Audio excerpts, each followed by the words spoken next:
रविंद्र सही है।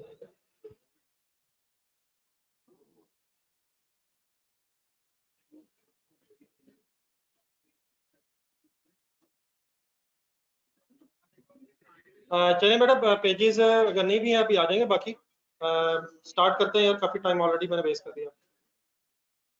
चलिए सर जी, क्लास स्टार्ट करना है। सबसे पहले तो ऑनलाइन स्टूडेंट्स कैंडिडेट बता दें, आपको आवाज आ रही है? ये मूविंग भी चेक करना था आवाज, पहले ये कर लो। चलिए मेरी तरफ से सबसे पहले तो सबको अस्सलाम वालेकुम।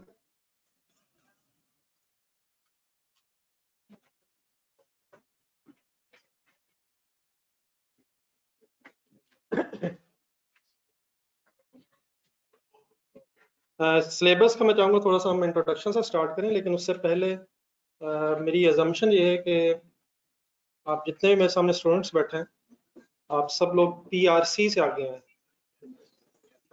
आप में से वो लोग जिन्होंने कैफ पढ़ने के बाद डायरेक्टली ये क्लास ज्वाइन की है, सॉरी नहीं मैंने पीआरसी नहीं कहा, पुराने जमाने में एएफसी, सॉरी पुराने जमाने में एएफसी,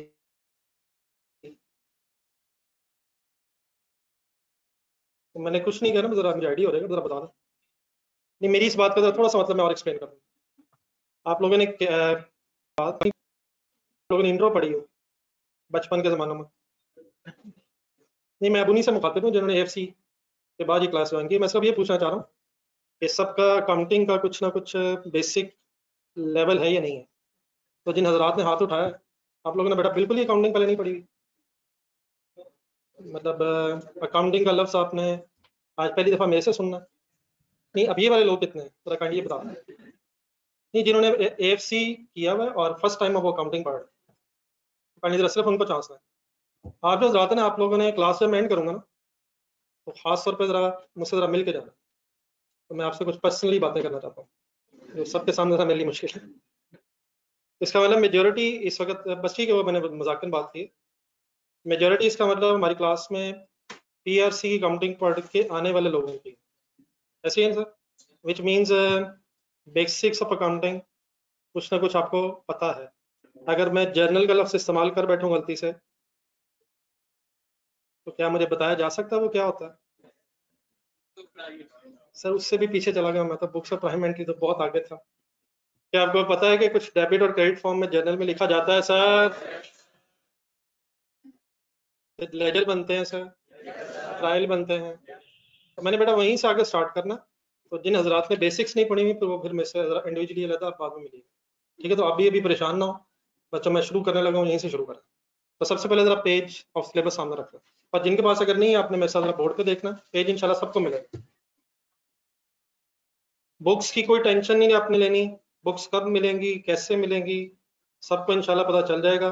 आपको चंद दिन जरा मेरे साथ को पेजेस अभी मिलेंगे, जिनको नहीं मिले उनको भी मिल जाएंगे, तो इनको हम इंशाल्लाह 2-3 दिन यूज कर लेंगे जब तक बुक अवेलेबल ना हो। तो किसी किस्म की कोई टेंशन आपने नहीं लेनी, आपका काम सिंपली ये है कि डेली बेसिस पे कुछ 2-3 दिन में रूटीन बना लें, ताकि हम अपनी बेसिक डिस्कशन स्टार्ट कर लें।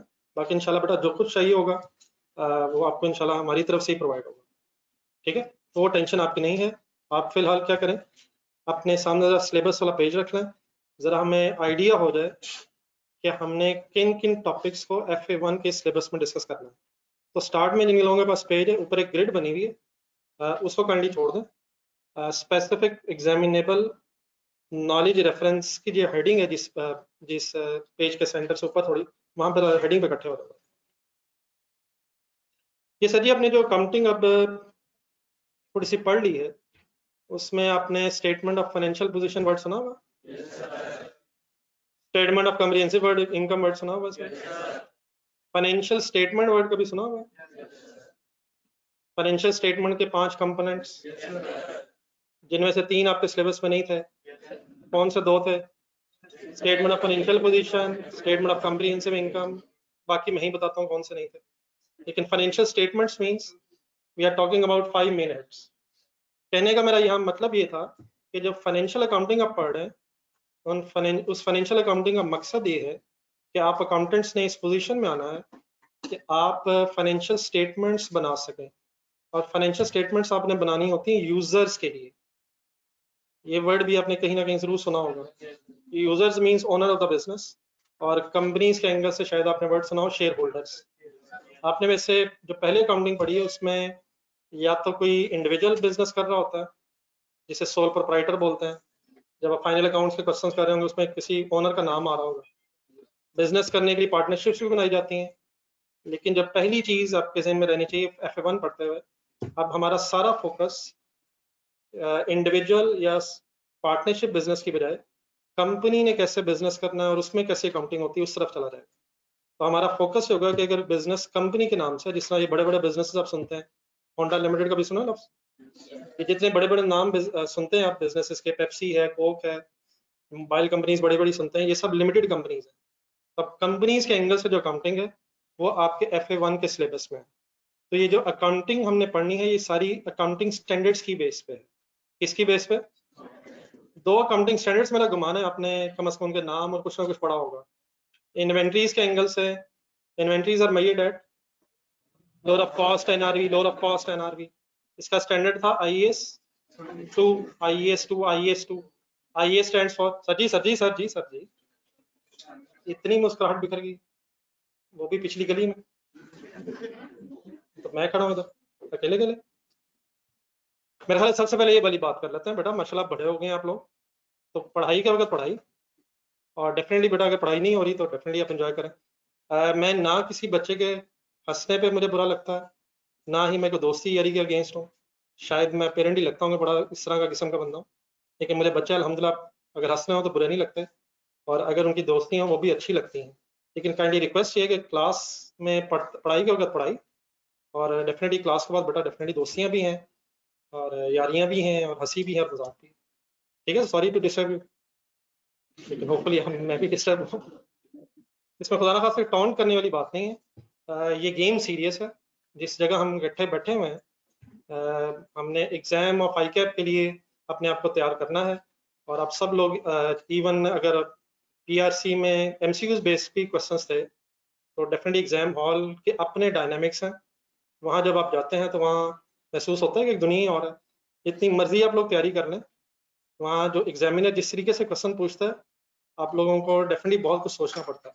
और डेफिनेटली अगर ये MCQs का जो लेवल था वो खत्म हो गया, तो अब जो पेपर बेस्ड ये सारे पेपर्स हैं यहाँ से ऑनवर्ड मींस आपने सॉल्व करने हुए क्वेश्चंस, उसमें चंद एक बस MCQs रहते हैं, तो अब इसका लेवल बहुत ज़्यादा बढ़ जाएगा। मेरी रिक्वेस्ट होगी कि पहले दिन से ही अगर हम चीज़ें सीरियसली लेके चलना शुरू करें तभी शायद हमारे लिए हेल्पफुल रहेगा।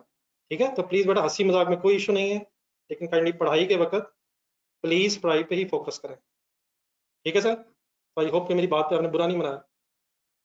रेडी है सर?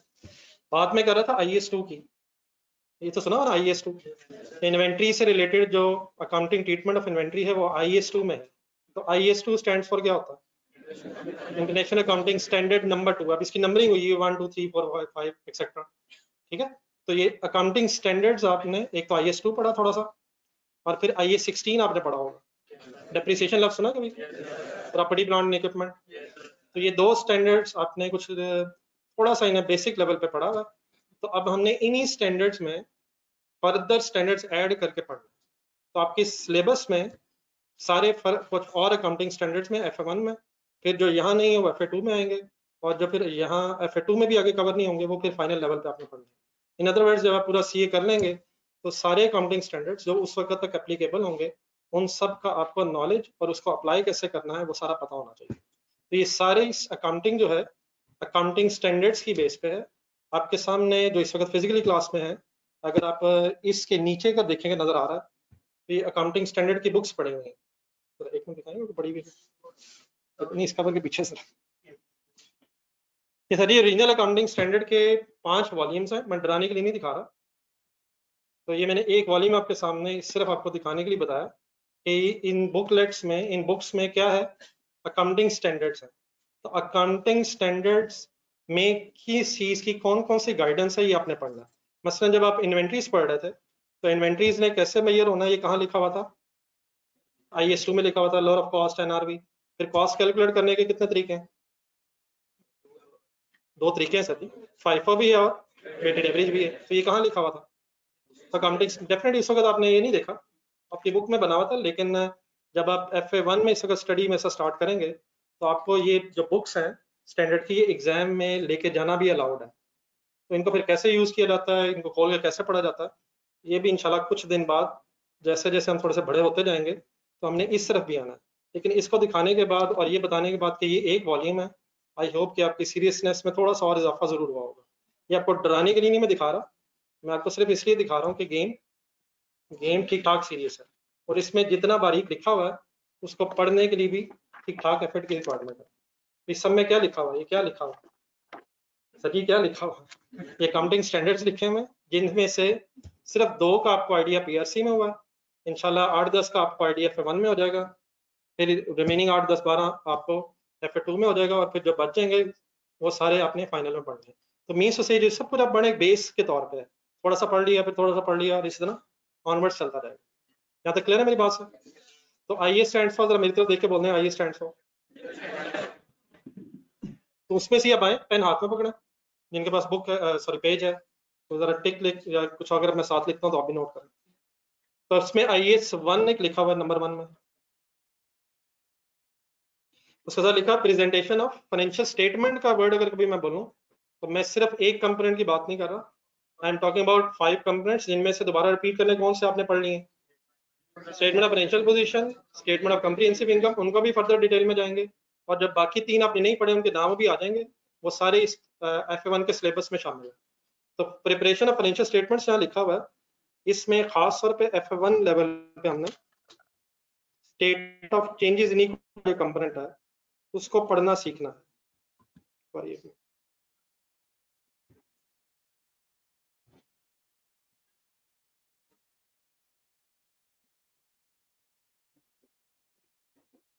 कि पहले के साथ जिनके पास है पेज साथ लिखना, statement of changes in equity,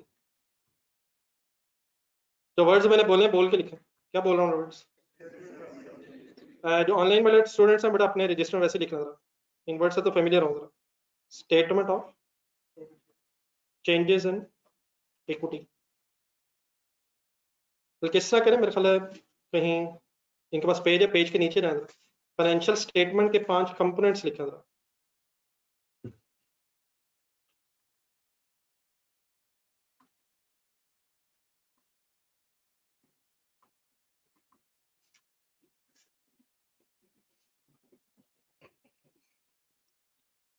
statement of financial position, statement of financial position में एसेट्स लिखे जाते हैं इन 2 हेडिंग्स में। एसेट्स की 2 मेन हेडिंग्स क्या है sir? Non current assets, current assets, उनका फिर टोटल हो जाता है। नेक्स्ट हेडिंग क्या होती है फिर? ना करें सर जी, ना करें, खुदा का नाम। इक्विटी एंड लायबिलिटीज या कैपिटल लायबिलिटीज सुना है सर? कैपिटल की कैलकुलेशन कैसे होती है? Opening capital plus profit, drawings. फिर उसके बाद लायबिलिटीज में 2 तरह की लायबिलिटीज कौन कौन सी हैं? करंट भी है, नॉन करंट भी है। तो एसेट्स, लायबिलिटीज और कैपिटल की information statement of financial position में दी जाती है। सेकंड स्टेटमेंट का नाम स्टेटमेंट ऑफ कम्प्रिहेंसिव इनकम,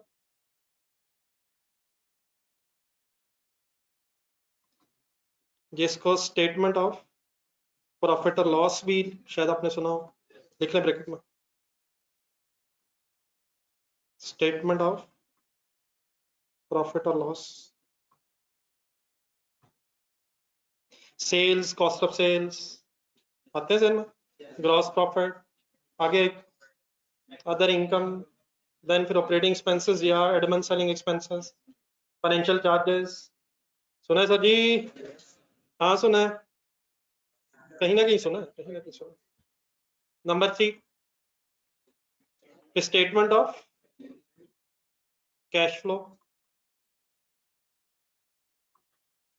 अब ये स्टेटमेंट ऑफ कैश फ्लो क्या होती है, ये डेफिनेटली आपने पहले नहीं पढ़ा हुआ, लेकिन FA1 में हमने पढ़ना है, कैसे बनती है, क्यों बनती है, ये इंशाल्लाह डिस्कस करेंगे। फिलहाल सर मैं नाम जरा याद करवा दूं, statement of changes in equity cash flow के बाद statement of changes in equity भी क्या होती है, ये इस FA1 के सिलेबस में है। और फाइनली फिर नोट्स ऑफ फाइनेंशियल स्टेटमेंट्स।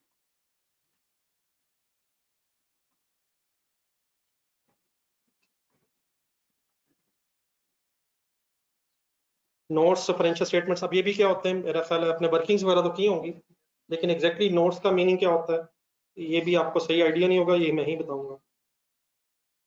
तो मीन्स टू से इन अदर वर्ड्स, जो कंपोनेंट्स फाइनेंशियल स्टेटमेंट्स के आपने पहले नहीं भी पढ़े हुए, वो कंपोनेंट्स भी आपके FA1 के सिलेबस में हैं। तो in other words after FA1 आपको इन 5 कंपोनेंट्स को बनाना और इनका मकसद क्या बनाने का वो सब कुछ पता चल जाएगा। जब भी कभी मैं आज से ऑनवर्ड्स फाइनेंशियल स्टेटमेंट्स वर्ड बोलूं तो आपके जहन में ये 5 के 5 कंपोनेंट्स आने चाहिए।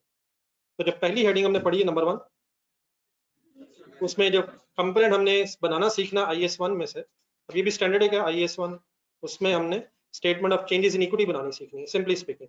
तो पहली जो हेडिंग है सिलेबस की, उसमें statement of changes in equity बनानी है हमने फाइनेंशियल स्टेटमेंट के कंपोनेंट्स में। मेरी किसी बात में कंफ्यूजन रह गई हो? नोट कर लिया था आप?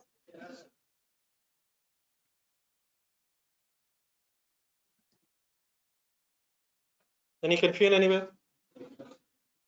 चलिए नंबर 2 पे पढ़ा। आज बहरहाल मकसद सिर्फ ये होगा कि चंद हेडिंग्स का हमें पता चल जाए, बस फेमिलियरिटी हो जाएगा। जी नंबर 2 क्या लिखा है बोलें? अब स्टेटमेंट ऑफ कैश फ्लोज है, इससे रिलेटेड भी एक स्टैंडर्ड है, ये IE स्टैंड फॉर वही है, इंटरनेशनल अकाउंटिंग स्टैंडर्ड नंबर 7 में ये बताया हुआ है कि कैश फ्लो स्टेटमेंट क्यों बनानी है, कैसे बनानी है। आगे चले, फिर है IS 8। अगर कभी कोई कंपनी को पॉलिसी सिलेक्ट करनी हो, या कोई एस्टीमेट में चेंज आ जाए, या कोई एरर हो जाए, क्या फाइनेंशियल स्टेटमेंट्स बनाते हुए कोई एरर हो सकता है? आइडियल सिचुएशन के काम करते हुए एहतियात से करे किया जाए और कोई एरर हो ना, लेकिन इंसान है, अकाउंटेंट्स भी इंसान है, अगर गलती हो ही जाए लेकिन उस वक्त ना पता चले, और for example next accounting year में पता चली है, या 2-3 अकाउंटिंग ईयर्स के बाद पता चली है, और पुरानी गलती अगर है, फॉर एग्जांपल आप 2021 में है और 2021 में पता चला है कि 2017 की फाइनेंशियल स्टेटमेंट्स बनाते हुए कोई मिस्टेक हो गई है, हो सकता है ऐसे। तो फिर उसको अगर आइडेंटिफाई होगी तो कैसे ठीक करना है, पिछले सालों में कैसे करेक्शन करनी है, वो इंशाल्लाह फिर हम पढ़ेंगे IS 8 के इस अकाउंटिंग स्टैंडर्ड। तो IS 8 क्या बताता है, बल्कि 3 चीजें इसमें, बोले क्या क्या लफ्ज लिखे हो? पॉलिसीज क्या होती हैं, एस्टीमेट्स क्या होते हैं, और एरर्स। अकाउंटिंग एस्टीमेट्स का भी आपको थोड़ा सा आइडिया होगा, जरा डेप्रिसिएशन के एंगल से 2-3 वर्ड जरा सेम लगेगा। एक यूजफुल लाइफ एस्टीमेट करनी होती है, 5 years 10 years 8 years एस्टिमेटेड है। फिर रेजिडुअल वैल्यू एस्टिमेट होती है। रेजिडुअल वैल्यू किसे कहते हैं? स्क्रैप वैल्यू किसे कहते हैं? रेजिडुअल वैल्यू को कहते हैं, मतलब वो amount expected to be obtained at the end of the useful life. Useful life के एंड में जो पैसे मिलने हैं उसको भी एस्टिमेट करना पड़ता है, फिर उसकी बेस पर डेप्रिसिएशन है। तो इन चीज़ों का भी, लेकिन अगर उनमें चेंज आ जाए तो उसकी काउंटिंग पर कैसे होगी, ये डेफिनेटली अपने शायद पहले नहीं पढ़ा होगा। नंबर 4 पे आ जाए, इसमें वही IS 16 लिखा हुआ है, property plant and equipment. Property plant equipment बेटा आपने ये जो IS 16 वाला स्टैंडर्ड है ये सारा नहीं पढ़ा आपने, आप समझ लें कि बस उसका इंट्रोडक्शन सॉर्ट ऑफ ही पढ़ा। उसकी जो बाकी डिटेल है उसमें रिवैल्यूएशन मॉडल्स वगैरह भी होते हैं, तो वो जो बाकी डिटेल है पुरानी के साथ मिला के, वो हमने एक दफ़ा दोबारा कवर करनी है FA1 में। ठीक है, तो आप इस तरह कह लें IS 16 का जो पूरा स्टैंडर्ड है वो अब आपके सिलेबस में। पहले तो आपको चंद बातें वही पता होंगी जो मैंने अभी बोली हैं, बाकी और भी कुछ पता है आपको, मैं बाद में पूछता हूँ आपसे। तो नेक्स्ट उसके बाद नंबर 5 पे आ जाए। स्टैंडर्ड स्टैंडर्ड स्टैंडर्ड सारे स्टैंडर्ड नहीं है। IS 20 है, गवर्नमेंट से अगर ग्रांट मिल जाए, ग्रांट के तौर पर अगर पैसे मिल जाए तो उसकी काउंटिंग कैसे होनी है। IS 23 है, बोरिंग कॉस्ट का मीनिंग लिखें ब्रैकेट में। अगर लोन ले लें तो उसे बोरोइंग कहते हैं। क्या होता है बोरिंग? उधार। उधार की वजह से कोई खर्चा भी होता है, वो इंटरेस्ट है, उसी को बोरिंग कॉस्ट भी कहते हैं। तो ब्रैकेट में लिख लें borrowing cost simply means we are talking about interest expense. तो इंटरेस्ट एक्सपेंस का क्या काउंटिंग ट्रीटमेंट होता है?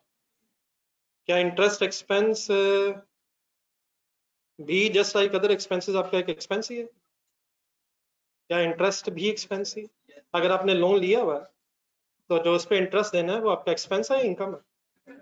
इनकम कम करने, अगर हमने पैसे जमा कराए, लेकिन अगर हमने पैसे बोरो किए, बोरो उधार लिए हुए, लोन लिया हुआ, तो उस लोन पे जो इंटरेस्ट हम देंगे, प्लीज बेटा आपका एक्सपेंस है, क्या एंट्री करेंगे उस एक्सपेंस की? क्या एंट्री करेंगे सर? ये एंट्री क्या होती है सर? ये एंट्री वही होती है सर, इंटरेस्ट एक्सपेंस डेबिट करेंगे, कैश अगर चला गया तो कैश क्रेडिट करेंगे, और अगर कैश अभी नहीं भी गया लेकिन इंकर हो गया तो एक्सपेंस डेबिट करके लायबिलिटी रिकॉर्ड कर लेंगे। कभी अक्रूवल कॉन्सेप्ट सुना है सर लोग? एक्सपेंस कब रिकॉर्ड होता है? जब पे हो जाए। बिल्कुल नहीं, बिल्कुल नहीं, मैंने बिल्कुल गलत बोला। एक्सपेंस तब रिकॉर्ड होता है जब वो इंकर हो जाए। इंकर कब हो जाता है? जब उस अमाउंट का बेनिफिट ले लिया जाए। तो अगर टाइम गुजर गया है, लोन लेके 6 महीने गुजर गए हैं, तो 6 महीने का इंटरेस्ट आपका एक्सपेंस हो जाएगा। पे कर दिया तो कैश क्रेडिट हो जाएगा, और अगर नहीं पे किया तो इंटरेस्ट पेएबल सॉर्ट ऑफ बन जाएगा। तो मैं ज्यादा जज्बाती तो नहीं हुआ? क्या आपके दिल की आवाज ही मेरी जुबान पे आई है? क्या इंटरेस्ट एक्सपेंसेस है? तो एक्सपेंस डेबिट होता है, और अगर पेमेंट नहीं हुई तो पेएबल मींस लायबिलिटी क्रेडिट हो जाएगी। ठीक है, लेकिन बारे इसमें और भी चीजें हैं, एक्सेप्शंस भी मौजूद हैं, तो IAS 23 में पढ़ेंगे। फिर नंबर 7 पे आ जाए। एक IAS 36 में एक नई कॉन्सेप्ट है, इम्पेयरमेंट ऑफ एसेट, नई चीज आपके लिए पहले नहीं सुनी हुई आपने। फिर एक इन्वेस्टमेंट प्रॉपर्टी भी कॉन्सेप्ट होता है। फिर एक ICAP का कॉन्सेप्चुअल फ्रेमवर्क भी है। एक IAS 33 है, अर्निंग्स पर शेयर। अर्निंग्स पर शेयर का मतलब है, ब्रैकेट खोलना जरा, हाँ बल्कि इससे पहले एब्रिविएशन लिखना जरा, EPS, कैपिटल EPS। और एक फार्मूला है, जरा थोड़ा सा पढ़ के बताएंगे, एक फार्मूला लिखा हुआ है, अर्निंग्स पर शेयर, क्या मतलब होगा ये? अर्निंग्स मींस प्रॉफिट है। अगर किसी कंपनी में शेयर लफ्ज सुना है कभी? वैसे ही बाकी बाकी वो होता क्या, वो तो मैं बताऊंगा। अगर फर्स्ट करें कैलकुलेटर पकड़ा दो, कैलकुलेटर कैलकुलेटर पकड़े पकड़े पकड़े,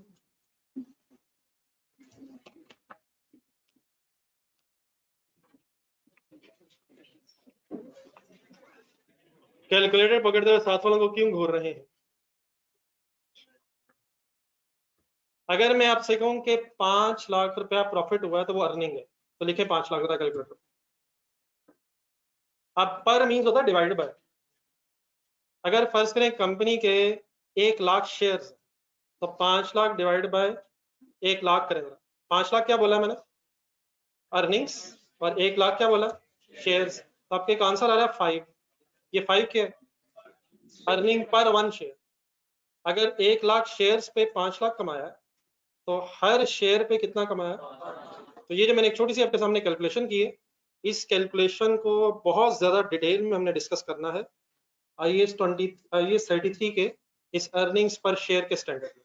तो ये अर्निंग्स पर शेयर का फॉर्मूला बता दें बस, क्या बन गया? Earnings divide by number of shares, ये लिख लें ब्रैकेट में, ही earnings divided by number of shares. बाकी बस मैंने इस वक्त जस्ट वैसे ही फॉर्मूला देख के आपको आइडिया दिए, डिटेल्स अभी बात की बात।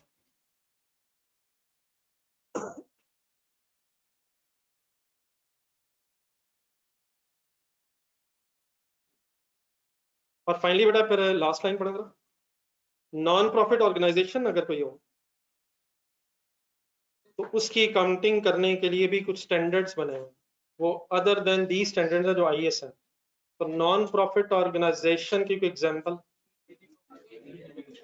अगर कोई चैरिटेबल हॉस्पिटल हो, जैसे कोई हॉस्पिटल चैरिटेबल बने हुए जो जिनका मकसद सर्विसेज देना हो रादर देन प्रॉफिट कमाना, तो बहुत से नाम है, डेफिनेटली आप कुछ बोल भी रहे हैं। जो चैरिटीज होती हैं, चैरिटीज चैरिटेबल ऑर्गेनाइजेशन, उनका मकसद प्रॉफिट कमाना नहीं होता, सर्विसेज देना। तो वो सारी ऑर्गेनाइजेशंस जो सर्विसेज के लिए हैं रादर देन प्रॉफिट, उनका फिर नॉन प्रॉफिट ऑर्गेनाइजेशन बोलते हैं। इसके साथ ब्रैकेट में लिखें NPOs, capital NPO, non profit organisation. तो नॉन प्रॉफिट ऑर्गेनाइजेशंस की भी जो अकाउंटिंग है वो भी फिर एक अलग स्टोरी है, उसमें वो भी इंशाल्लाह डिस्कस करना है हमने। तो काफी कंप्रीहेंसिव और डिटेल्ड सिलेबस है, एक लॉन्ग टर्म कमिटमेंट है रिगार्डिंग स्टडीज। आज से शुरू तो हो गई है, लेकिन जिस दिन तक मैं ना कहूँ कि सिलेबस एंड हो गया, आपने अज्यूम नहीं करना कि एंड हो गया अपनी मर्जी से कि बस इतना काफी है, इतना काफी है। 100% अगर हमारी तरफ से तैयारी होगी तो हम फिर रीजनेबली पेपर अटेम्प्ट करने की पोजीशन में होंगे एग्जाम। ये हमेशा मेरी बात याद रखिए, फुली सिलेबस कवर करने की कोशिश करनी है 100%। ठीक है, उसके बाद भी पेपर अटेम्प्टेबल होता है। अपनी मर्जी से अगर टॉपिक्स छोड़ के जाएंगे तो वो बिल्कुल यूजलेस हो जाता है। एग्जामिनर की चॉइस है पेपर उसने कहाँ से बनाना, ये हमारी चॉइस नहीं है। हमें जो उसने सिलेबस दिया है हमने उसे कम्प्रीहेंसिवली प्लीज क्लियर करके फाइनल करके एग्जाम में जाना। याद रहेगी मेरी बात। असल में प्रॉब्लम ये होती है वक्ती तौर पे जज्बाती हम होते हैं और फिर बाद में ऐसा ऐसा वो जज्बात ठंडे पड़ते जाते हैं। तो जिस तरह माशाल्लाह आपने आज कमिटमेंट दिखाई है और टाइम पे क्लास में आने की कोशिश की है, तो उसी तरह करने के लिए रूटीन बना लेंगे, रेगुलरली इस तरह आएंगे तो आप इंशाल्लाह सिलेबस एंजॉय भी करेंगे। अकाउंटेंट्स की बेटा यही खुशी है, statement of financial position match हो जाए, फिर अभी मैं आपको बताऊंगा कैश फ्लो मैच हो जाए और खुशी होती है, जिस तरह ट्रायल बैलेंस मैच हो जाए खुशी होती थी। लेकिन अगर वो ना मैच हो तो टेंशन भी होती है। तो हमारी बस यही खुशी है, एक क्लास में हम ये खुशियाँ एंजॉय किया करेंगे और जो बाकी खुशियाँ हैं वो इंशाल्लाह फिर दोस्तों के साथ क्लास के बाहर भी एंजॉय किया करेंगे। ठीक है, तो क्लास की खुशी हमारी क्या है, ट्रायल मैच हो गया, ठीक है, कैलकुलेशन मैच होगी, statement of financial position match होगी, तो हमने इसी खुशियों में रहना, इंशाल्लाह इन्हीं खुशियों को एंजॉय करना हमें। ये आप कुछ कह रहे थे, मैं बीच में।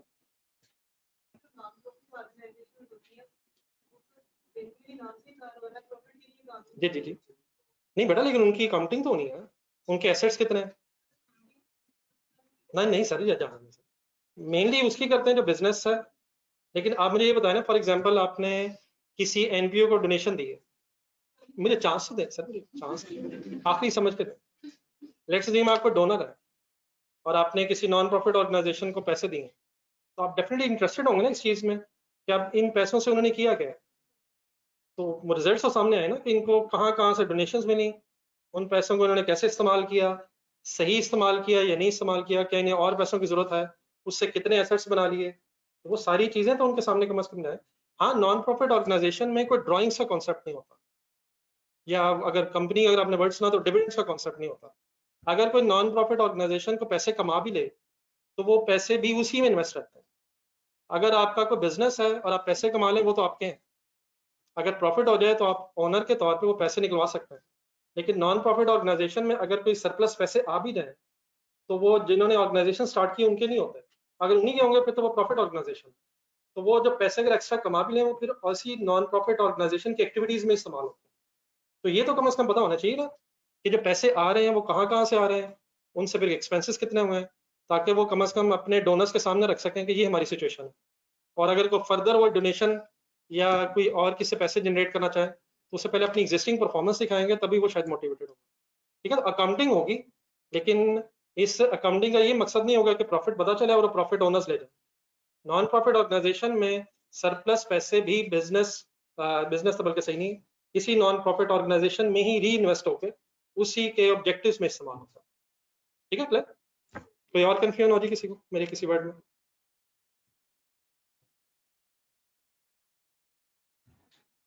चले जी, ये तो छोटा सा इंट्रोडक्शन हो गया। थोड़ा सा टाइम अब इकट्ठे हुए तो जरा कुछ पढ़ ही लेते हैं। आपको एक सिंगल पेज एक और मिला होगा, तो आज थोड़ी सी पिछली चीजें अगर रिवाइज हो जाए, कल से कोशिश करेंगे कोई नई चीज स्टार्ट हो। हमने IAS 16 को ही बड़ा डिटेल में शुरू करना, लेकिन उसमें कोई नई चीज ऐड करने से पहले पुरानी जो कुछ चीजें हैं मेरा ख्याल अगर वो पढ़ ली जाए। ये वाला जो पेज मैंने सामने किया ये सबके पास है, जिनके पास नहीं है जरा बता दें। चले फिर आप अपने पेज से पढ़िएगा, मैंने आपके सामने खोल तो लिए, पेन पकड़ लें हाथ में, और सब लोग प्लीज एक एक वर्ड जरा मेरे साथ पढ़ के, ये सारी पुरानी बातें हैं रिगार्डिंग डेप्रिसिएशन, इनको जरा रिवाइज करना इस पेज का पढ़ने का मकसद है। तो सबसे ऊपर क्या लिखा नजर आ रहा है, प्रॉपर्टी प्लांट एंड इक्विपमेंट, उसकी एक एब्रीविएशन बनी हुई है PPE, और स्टैंडर्ड का नाम लिखा हुआ IAS 16। सबसे पहले आए जरा रिवाइज करें, प्रॉपर्टी प्लांट एंड इक्विपमेंट में कौन सी चीजें शामिल है, तो एक डेफिनेशन पढ़ो। These are those tangible items. सबसे पहले तो टेंजिबल पे रुक जाएगा। एक वर्ड होता है टेंजिबल और उसके अगेंस्ट एक वर्ड होता है इनटेंजिबल। मसलन आप सब लोगों के पास मोबाइल अल्हम्दुलिल्लाह जरूर होगा, मोबाइल में कुछ सॉफ्टवेयर्स हैं, और सर जी मोबाइल में सॉफ्टवेयर्स हैं, कोई उनमें से साहब जरा अपना कोई सॉफ्टवेयर काइंडली जरा मुझे पकड़ा दें, अपना जरा मोबाइल निकालें जरा, मेरे सामने जो हज़रात बैठे हैं, इंशाल्लाह पैसे दे दूंगा यार। नहीं मोबाइल नहीं पकड़ाना, जो मैंने वर्ड आपके सामने बोला है उसको जरा समझने की कोशिश करें। नहीं, सब लोग अपना मोबाइल सामने रखें और सोच लें क्या मोबाइल में सॉफ्टवेयर हैं। इतने तो सबको पता है। मोबाइल मैंने जानबूझ के बात की, मोबाइल तो माशाल्लाह एक्सपर्ट है। उसमें जो सॉफ्टवेयर है बेटा, अगर काइंडली कोई थोड़ी देर के लिए मैं वापस कर देता हूँ, निकाल के जरा मुझे सॉफ्टवेयर दे दें। नहीं मतलब मैं समझाने के लिए क्या, इज इट पॉसिबल जो मैं कह रहा हूँ? आपके हाथ में जो मोबाइल है ये हार्डवेयर है असल में उसका, ये नजर आ रहा है मोबाइल, सॉफ्टवेयर भी तो नजर आता है। नहीं, वो क्लिक करते हैं तो कुछ नजर आता है, या वो जस्ट उसका एक आइकन है? असल में इस आइकन से वो शायद वो जिसकी कोडिंग हुई भी वो प्रेस होती है।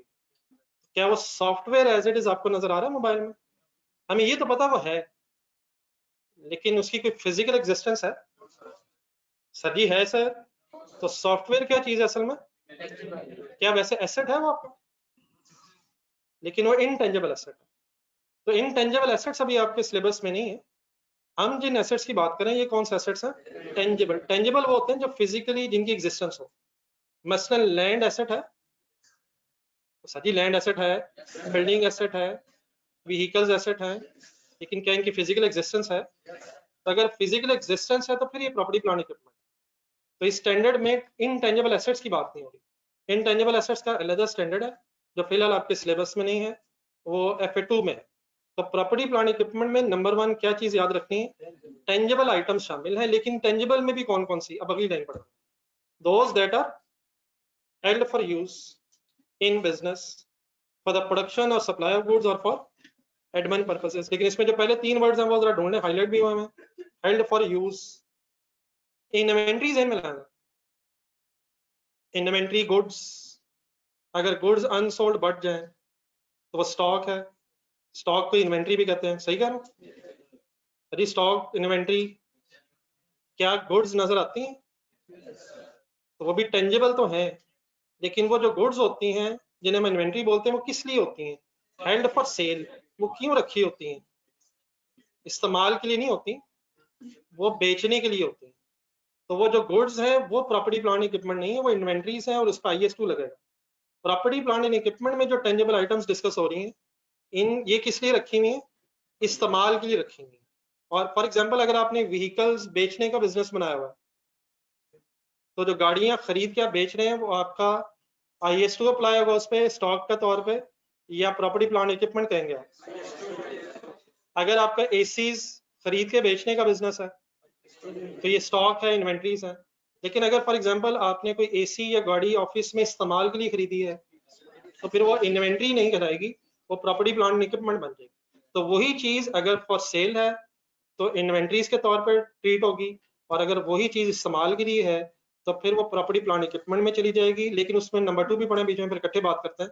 और नंबर 2 हेल्ड फॉर यूज के साथ साथ इनकी लाइफ जो है वो मोर देन 1 अकाउंटिंग पीरियड होनी चाहिए।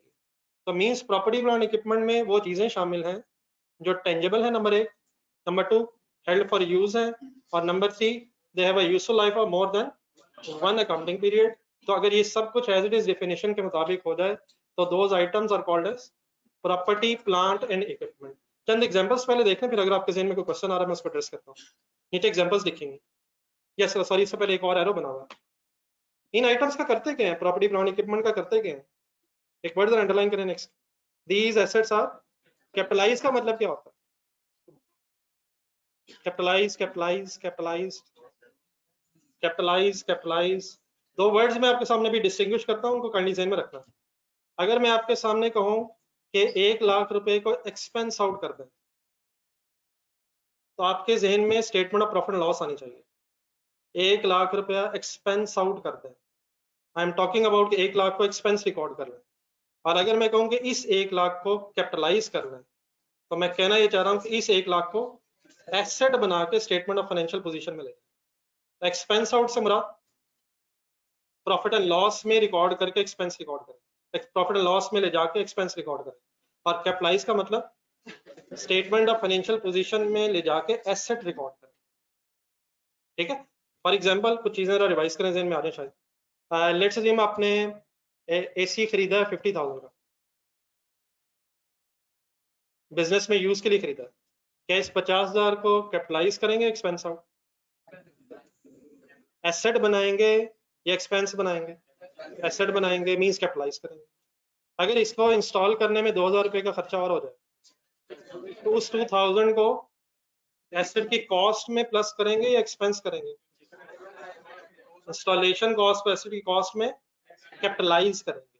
तो जब ये जो एसेट की कॉस्ट में ये एसेट बना रहे हैं आप, इसको बोलते हैं कैपिटलाइज। कैपिटलाइज का मतलब एसेट की कॉस्ट में प्लस करना, और एक्सपेंस आउट का मतलब प्रॉफिट एंड लॉस में रिकॉर्ड करना। ये याद आता प्लीज? अगर कोई एसी को लाने की कोई ट्रांसपोर्टेशन कॉस्ट इंकर हुई है तो उसे कैपिटलाइज करेंगे, एक्सपेंस रिकॉर्ड करेंगे सर? कैपिटलाइज करेंगे। कैपिटलाइज का मतलब एसेट की कॉस्ट में प्लस करेंगे, और कॉस्ट में प्लस करने के बाद फिर टोटल कॉस्ट आ जाएगी, उसको फिर बाद में डेप्रीशिएट करेंगे। तो कैपिटलाइज से मुराद क्या होती है? आपका जहन जाना चाहिए कि हम एसेट बनाने की बात कर रहे हैं। इन अदर वर्ड्स, हमने इस आइटम को स्टेटमेंट ऑफ फाइनेंशियल पोजीशन में रिकॉर्ड करना है। Please statement of financial position में मींस एसेट आना है, और statement of profit and loss में एक्सपेंसेस ने आना है। तो क्या कोई एसेट अगर आपने प्रॉपर्टी प्लांट इक्विपमेंट के नाम से खरीदा है, उसे आप एक्सपेंस आउट करेंगे या कैपिटलाइज करेंगे? और सभी एक्सपेंस आउट करेंगे, कैपिटलाइज करेंगे? एक्सपेंस आउट में कहाँ जहन जाएगा? और कैपिटलाइज में? अगर आपने किसी चीज को एसेट बनाना है तो इसका मतलब हमने उसकी अमाउंट को कैपिटलाइज करना है। तो इन चीजों को क्या करते हैं? पहले कैपिटलाइज करते हैं, और बाद में फिर क्या करते हैं? जो उनकी लाइफ होती है उस पे उस अमाउंट को डेप्रिशिएट करते हैं। तो सेंटेंस पूरा पढ़ने जरा।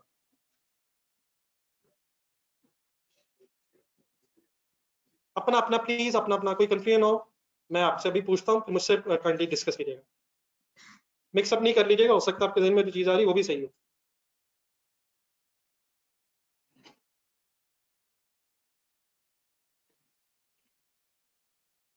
काइंडली एक मिनट जरा, अजान हो रही है, जरा वेट करो।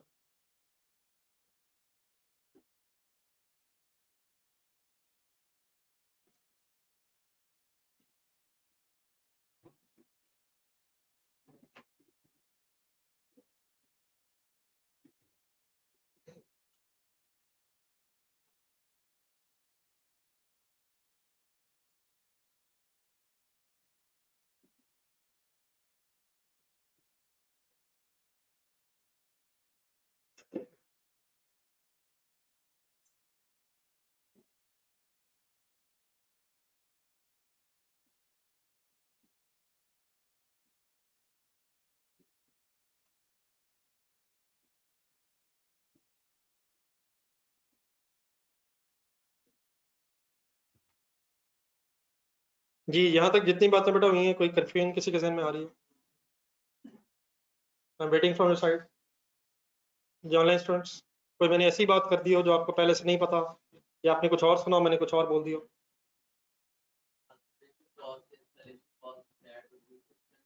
नहीं बेटा, नहीं। देखिए, हम तो एग्जांपल ले लेते हैं। लेट्स अज्यूम एयर कंडीशनर समझ आता है? आपने सप्लायर से खरीदा किसी शॉप से जाकर, 50,000 का ही आया। तो अब आपने इस एयर कंडीशनर की कॉस्ट कैलकुलेट करनी है कि ये कितने का मुझे पड़ा। तो 50,000 तो आपने सप्लायर को दे दिया। अब आपने उस शॉप से अपने ऑफिस तक लाना, तो let's assume 1,000 rupees transportation cost का पड़ेगा। क्या इस 1,000 रुपीज को हम अब एसेट की कॉस्ट में प्लस करें या एक्सपेंस रिकॉर्ड करें? इन अदर वर्ड्स, क्या मैं एसी डेबिट करूं 1,000 रुपीज से, या मैं एक्सपेंस डेबिट करूं? मैं कर क्या रहा हूँ? क्या मैं इस 1,000 को 50,000 में ऐड करूंगा? इसका मतलब मैं एयर कंडीशनर की कॉस्ट में प्लस कर रहा हूँ, विच मीन मैं अब एक्सपेंस नहीं रिकॉर्ड कर रहा, मैं इसे कैपिटलाइज मींस एसेट की कॉस्ट में ऐड कर रहा हूँ। देन उसके बाद इसकी इंस्टॉलेशन पे लेट्स से 2,000 रुपीज लगे, उसको भी मैं एक्सपेंस अभी रिकॉर्ड नहीं करूंगा, उसको भी मैं कैपिटलाइज कर लूंगा। इन अदर वर्ड्स, इस एसी को वर्किंग कंडीशन तक लाते लाते जितनी कॉस्ट इंकर होगी वो सारी मैं कैपिटलाइज करूंगा। आवाज तो आ रही है ना? नहीं, नजर हो सकता है मैं ना। कैपिटलाइज का मीनिंग मैं ये बताना चाह रहा हूँ कि एसेट की कॉस्ट में प्लस करना है, which means 50,000 plus 1,000 and plus 2,000। अब ये एसी जो है ये 53,000 का टोटल हो गया।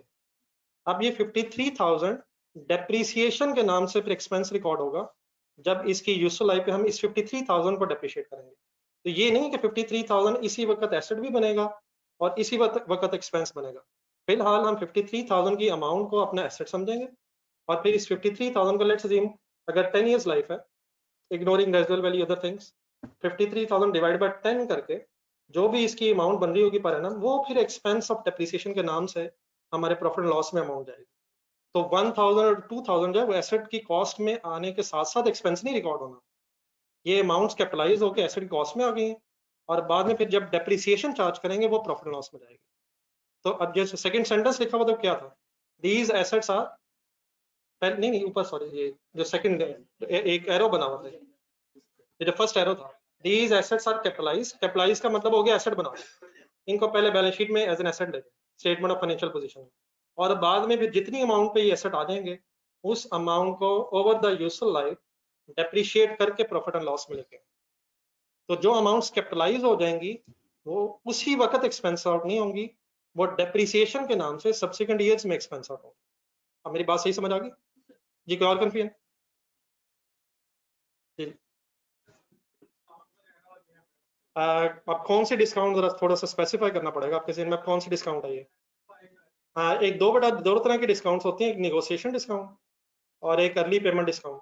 आई am talking about, I think you are talking about early negotiation discount. Like for example जब आप एसी खरीदने गए तो उसने आपको 52,000 का बताया और आपने 50,000 का ले लिया, तो उसको तो बेटा उसी वक्त आप नेट अमाउंट पे रिकॉर्ड करना है।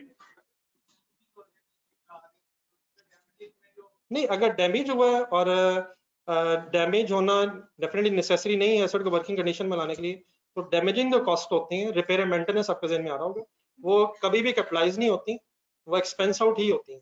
अब इससे क्या समझ आइए, कैपिटलाइज नहीं होती, एक्सपेंस आउट होती हैं, क्या कहना चाह रहा हूँ मैं, उसे एसेट की कॉस्ट में प्लस नहीं करेंगे, उसे एक्सपेंस रिकॉर्ड करेंगे। असल में प्रिंसिपल इसका ये है, जो मैंने एग्जांपल छोटी सी दी है, कि ऑल अमाउंट्स इंकर्ड, वो सारी अमाउंट्स इसलिए इंकर हो रही हैं तो bring the asset into working condition. अगर कोई अमाउंट ऐसी इंकर हुई है जो एसेट को वर्किंग कंडीशन में लाने के लिए नेसेसरी नहीं है, तो वो अमाउंट फिर कैपिटलाइज होने की बजाय इमीडिएटली एक्सपेंस आउट हो जाएगी। ओके क्या? और डिस्काउंट बट अगर कोई है तो वो तो हम उसी वक्त नेट ऑफ कर लेंगे। इन अदर वर्ड्स 52,000 का अगर शॉप वाले ने बताया और हमने फाइनली निगोशिएट करके 52,000 की बजाय 50,000 का परचेज कर लिया, तो बस हम 50,000 की बेस पे काउंटिंग करें, ठीक है? 52,000 और 50,000 में जो 2,000 का डिफरेंस है वो इमीडिएट इसी वक्त नेट ऑफ हो जाएगा। Okay, any other confusion?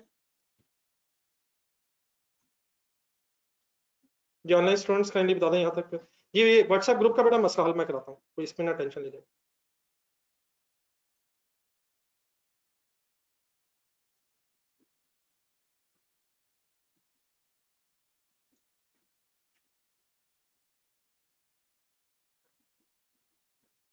ये जिन्होंने बेटा इंटरव्यू की काउंटिंग नहीं पढ़ी, इंशाल्लाह ताला आप सब कुछ पढ़ लेंगे, सुन लेंगे मेरे से, टेंशन फ्री रहे आप अभी। जी एग्जांपल्स पे आ रहे हैं सर, बस ये लिस्ट काइंडली कंप्लीट करना है। देन आपके पास इस पेज कुछ example of these items means these assets, property plant equipment की बात हो रही है, तो ये चंद वर्ड्स देखें भी, डेफिनेशन के मुताबिक समझें भी और रिपीट करना जरा। लैंड एंड बिल्डिंग क्या प्रॉपर्टी प्लांट इक्विपमेंट है? अगर हेल्ड फॉर सेल हो या हेल्ड फॉर यूज हो? हेल्ड फॉर यूज है। प्लांट एंड मशीनरी अगर आप यूज कर रहे हैं, अब इन सब की नॉर्मली लाइफ तो 1 साल से ज्यादा है, इस एंगल से भी देखिएगा, टेंजिबल भी है, लाइफ भी 1 साल से ज्यादा है, सिर्फ हेल्ड फॉर यूज और हेल्ड फॉर सेल का डिफरेंस रख लीजिएगा। अगर ये चीजें जो हम पढ़ रहे हैं अगर हेल्ड फॉर यूज होंगी तो प्रॉपर्टी प्लांट इक्विपमेंट है, अदरवाइज ये प्रॉपर्टी प्लांट इक्विपमेंट की बजाय पे इन्वेंट्रीज कहलाएंगे। तो let's assume these items are held for use और देयरफॉर लैंड एंड बिल्डिंग, अब बोलने पूरी state list, plant and machinery, furniture and fixture, motor vehicles, computer equipments, अगर ये चीजें इस्तेमाल के लिए हैं तो these items are called as, these items collectively are called as property plant and equipment। मतलब ये जो हमारी हेडिंग है प्रॉपर्टी प्लांट इक्विपमेंट, इसमें वो सारे टेंजिबल एसेट शामिल हैं जो हेल्ड फॉर यूज हैं और they have a useful life of more than 1 year. एक नजर खुद से रिवाइज करना है और प्लीज जरूर किया करें जब भी मैं कभी ऐसी बात करूं, और अगर कोई कंफ्यूजन है तो यहीं तक एड्रेस कर लें, बाकी पे थोड़ा सा आगे और पढ़ लेते हैं।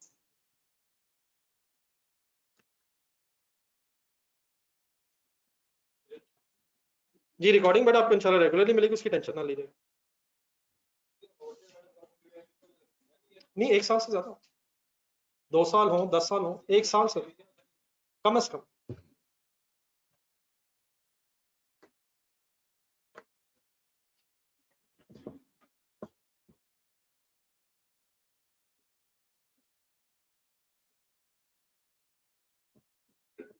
जी बेटा मैं अभी क्लास के बाद आपसे डिस्कस करता हूँ। क्लास के एंड में आपसे बात करता हूँ। बुक्स का बेटा मैंने अभी क्लास में अभी आपको बताया थोड़ी देर पहले, बुक्स इंशाल्लाह जब जरूरत पड़ेगी आपको सब कुछ मिलेगा।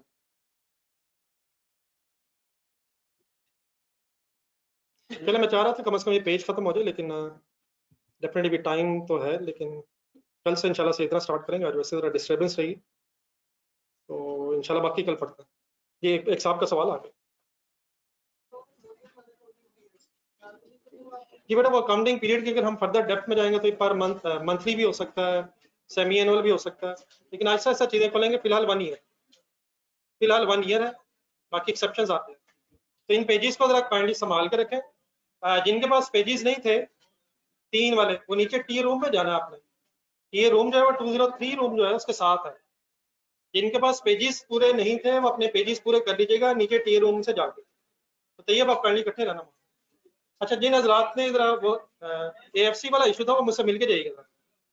AFC वाले जो हजरात थे काइंडली मिलके जाइएगा, बाकी इंशाल्लाह कल पेजेस अभी इधर ही मिल, मैं इधर ही हूँ, इधर ही आप बैठे, मैं मुझसे मिलके जाइए। ये आपको बेटा ऑनलाइन स्टूडेंट्स को ये व्हाट्सएप हो गए हमें, व्हाट्सएप ग्रुप में इंशाल्लाह मैं आपको शामिल करवाता हूँ। ये ऑनलाइन स्टूडेंट्स में भी वो लोग जो AFC वाले हैं, जिन्होंने AFC के बाद अकाउंटिंग शुरू की है, वो काइंडली भी इधर ही रहिएगा। बाकी ने अगर क्लास लीव करनी है तो कर लें। एक मिनट, 10 सेकंड।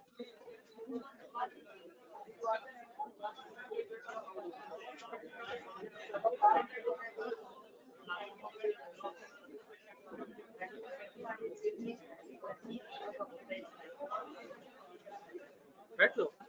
Yes sir.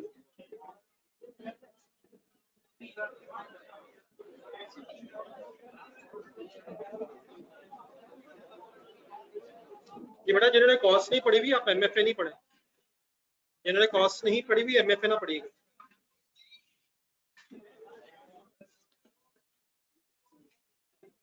जी इंट्रो वाले सर मैंने PRC के पेपर दिए थे, पढ़ लिए नहीं आज फिर सर का आया गिरा गया क्या मसला, सर मेरी तैयारी सही नहीं पेपर हो जाता सही, है सर, लेकिन फाइनल कौन नहीं क्या बता, फाइनल टाइम करना नहीं आता, प्रैक्टिस नहीं है। आपका क्या ख्याल सर है? नहीं पेपर से पहले प्रैक्टिस करके जाते हैं। नहीं पेपर में क्या क्वेश्चन डिफरेंट आता है?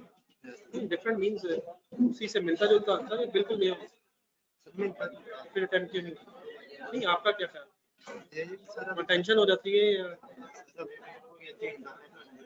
नहीं? पेपर में क्या मसला होता है, अटेम्प्ट नहीं हो पाता या समझ नहीं आता? नहीं पता ना, क्वेश्चन पढ़ा पता नहीं चला क्या करना है। क्वेश्चन जैसे ना इंग्लिश पे वो फोकस, सॉरी इंग्लिश पे फोकस नहीं, इंग्लिश का जैसे वो क्वेश्चन कहाँ से पढ़ा आपने PRC? मैंने राय से आप नीचे इस तरह कीजिएगा, अब्दुल अहद भट्ट साहब होंगे, ये नीचे जाते हुए पता करके जाना। अगर अभी ना मिले तो कल क्लास से पहले कर लेना, नीचे ही इनसे जरा मिल लें, फिर मुझसे कल दोबारा मिलेगा, उसका कोई मसले का हल करते हैं। तो सभी अगर जाते हैं मिलने तो मिल जाए तो मिल, और अगर वो भी नहीं है तो कल क्लास में आने से पहले पहले मिल के फिर मेरे क्लास के एंड में मिलेंगे।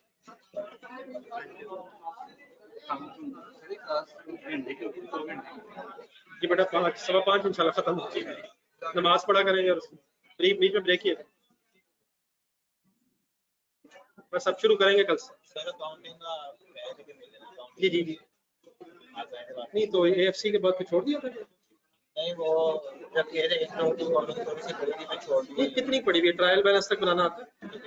डेप्रिसिएशन लफ्ज सुना, डेप्रिसिएशन लफ्ज सुना, जितना मैंने बताया इतना पता है, मतलब बिस्मिल्लाह पढ़ा आपका भी ये नहीं, मैंने कहा ये था कि जिन्होंने अकाउंटिंग पढ़ी नहीं हुई, अगर आपने थोड़ी बहुत पढ़ी हुई है, डेप्रिसिएशन वगैरह सुना हुआ है, कुछ ना कुछ आइडिया है ना, डेप्रिसिएशन की एंट्री वगैरह तो पता ना, फिर इशू नहीं है।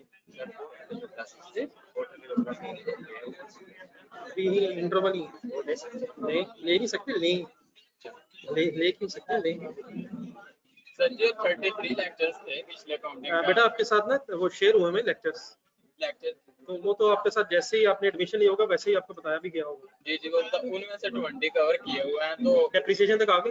आ गए हैं। तो आपने काइंडली अब कुछ दिन आपको प्रेफर करनी पड़ेगी, अगला हफ्ते 2 हफ्ते वो भी कवर करें पूरे। नेक्स्ट डिस्पोजल स्टार्ट हुआ है। हाँ नहीं वो नहीं, वो भी कवर करें जितने हैं, बाकी कल से मेरे साथ भी मिल जाए, वो भी करें। थोड़ी सी हिम्मत तो फिर आप करनी पड़ेगी, वो भी करें और मेरे साथ साथ भी। अब ये ना ये भी ये छोड़ दें या वो छोड़ दें, थोड़ी सी एक्स्ट्रा एफर्ट करें। नहीं मैं पूछ रहा हूँ प्रॉपर्टी नहीं ठीक है, वो आपकी बात ठीक है, मैं मान रहा हूँ कि मैंने भी अब डिस्पोजल ही करवाना है, आपने भी उधर करना है, तो आप उधर भी करना है थोड़ा सा, मेरे साथ भी करना है। तो आप लोगों का जरा ज्यादा शायद आपको टाइम चाहिए होगा, तो आपकी जरा डबल प्रैक्टिस हो। तो जिन हजरात ये आप लोगों के साथ शेयर हुए थे कुछ लेक्चर्स भी इंट्रो के, ये अब मेरे सामने जो इतने सारे माशाल्लाह खड़े हो गए, ये कौन हजरात हैं? ये सारे एफसी के बाद है, उसके बाद तो 2 लोगों का हाथ उठा था। एएफसी के बाद जिन लोगों ने इंट्रो पढ़ी, हयाती पढ़ी है, डेप्रिसिएशन तक पढ़ी अगर है, तो मैं उन लोगों से बात नहीं कर रहा, वो ठीक है। डेप्रिसिएशन तक जो मैंने वर्ड बोले ये पता ना, डेप्रिसिएशन के मेथड्स वगैरह, डेप्रिसिएशन मेथड्स और डेप्रिसिएशन की एंट्री तक अगर आता है तो ठीक है, फिर इशू नहीं है। खास तौर पे मैं उन लोगों की बात कर रहा हूँ जिन्होंने डेबिट क्रेडिट नहीं पढ़ा हुआ, जिन्होंने डेबिट क्रेडिट नहीं, डेप्रिसिएशन अगर बेटा नहीं पढ़ी फिर समझे आपको नहीं अकाउंटिंग नहीं पढ़ी। तो जिन्होंने डेप्रिसिएशन नहीं, जिन्हें आइडिया है, आप लोगों के साथ ना कुछ पुराने लेक्चर्स भी शेयर हुए थे। ये सबसे पहले तो काइंडली जरा एक फेवर ये करें कि जिन लोगों ने डेप्रिसिएशन तक पढ़ा है, आप अल्हम्दुलिल्लाह कह के अल्लाह हाफिज़ मेरी तरफ से, जरा बंदे कम हो जाए। नहीं सॉरी, मैं कहना चाह रहा हूँ जरा फोकस वो लोग आ जाए जिनका मसला है। डिस्पोजल तो मैंने पढ़ाना है ना, इससे पीछे डेप्रिसिएशन तक, डेप्रिसिएशन की एंट्री वगैरह, अगर ये पढ़ा हुआ है तो बस ठीक है इंशाल्लाह, बाकी कल। लेकिन जिन लोगों ने अकाउंटिंग ही नहीं पढ़ी हुई या डेप्रिसिएशन नहीं पढ़ी हुई, वो जरा सामने रहे। अब ये सारे वही अकाउंटिंग पढ़ी नहीं हो, आप लोगों को क्या करूँ फिर मैं? जब आप लोगों ने एडमिशन करवाया था तो आप लोगों के साथ आपको बताया होगा, आपने बताया था कि मैंने एफसी के बाद पढ़नी है, तो आपको फिर बताया होगा उन्होंने कि लेक्चर्स अवेलेबल है पोर्टल पे,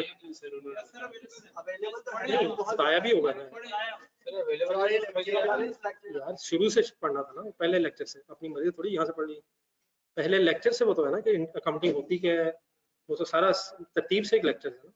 नहीं 35 क्लासेस, अब अगर बेटा अब इस तरह तो बहुत मुश्किल हो जाएगा मेरे लिए, फिर इस तरह मैं करता हूँ आप लोगों के लिए एक एक्स्ट्रा क्लास रखवाता हूँ फिर, लेकिन फिर ये आप लेनी है आप लोगों को, लेकिन ये भी लेनी है वो भी लेनी है, तो कोई एक्स्ट्रा फिर आप लोगों के पास कौन सा फ्री टाइम होगा? ये नहीं, इससे पहले का मतलब कॉस्ट नहीं पड़े आपने? बाकी कॉस्ट अगर मुझे बता देना ताकि मैं उस तरह से फिर अरेंज करूँगा। कॉस्ट किस में पड़ रही है? इससे पहले जो हुई थी या सुबह वाली? इससे पहले नहीं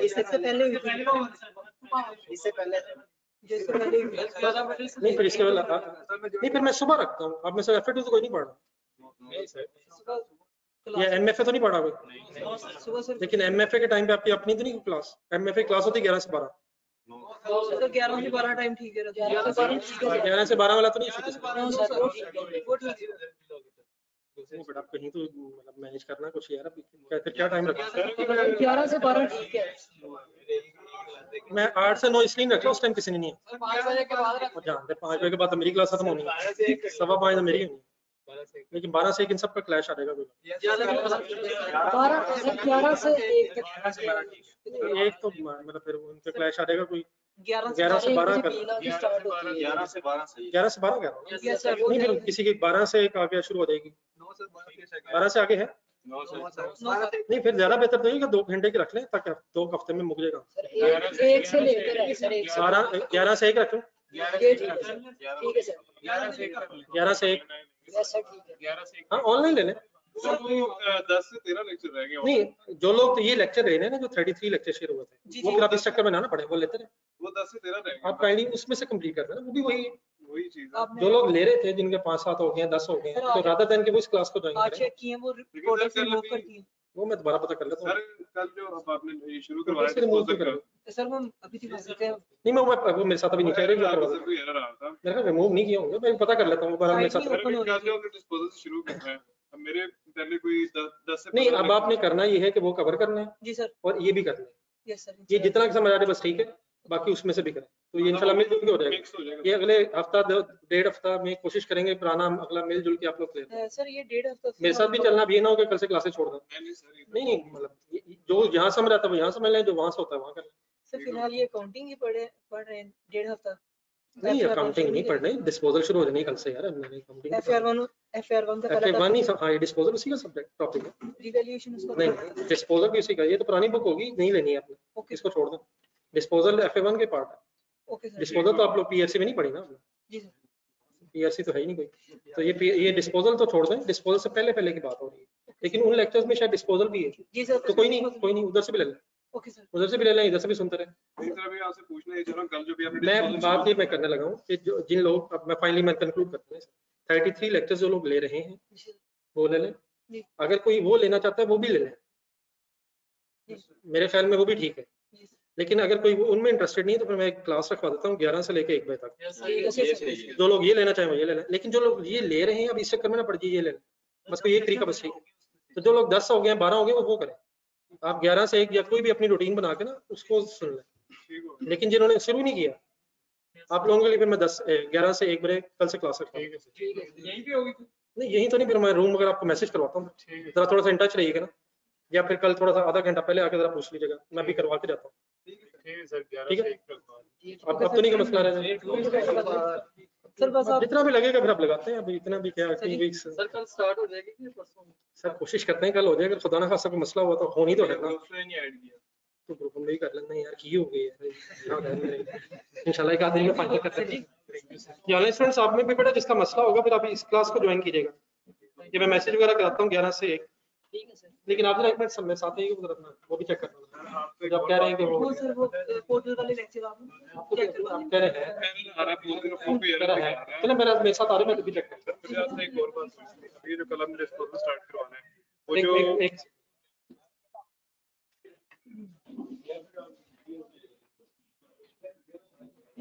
ये ऑनलाइन स्टूडेंट्स आप क्लियर है? एक सेकंड इधर रखो। ये मेरे साथ ये प्रैक्टिस की बड़ा जरूरत है, प्रैक्टिस करेंगे तो साथ साथ चलेंगे इंशाल्लाह होगा। ये व्हाट्सएप ग्रुप का बेटा मैं कुछ करता हूँ, मैं कहता हूँ किसी को ये बेटा अगर 9 लेक्चर्स लेनी है तो कंटिन्यू को कंप्लीट करें, कर लें।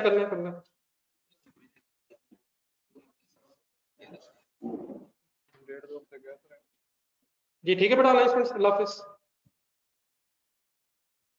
जी 11 से 1 वाली आप ना लें, जो लोग लेक्चर्स पहले ऑलरेडी ले रहे हैं वो 11 से 1 वाली क्लास ना लें। चले मैं जूम करना, बहुत कोई मसला नहीं। अल्लाह हाफिज़।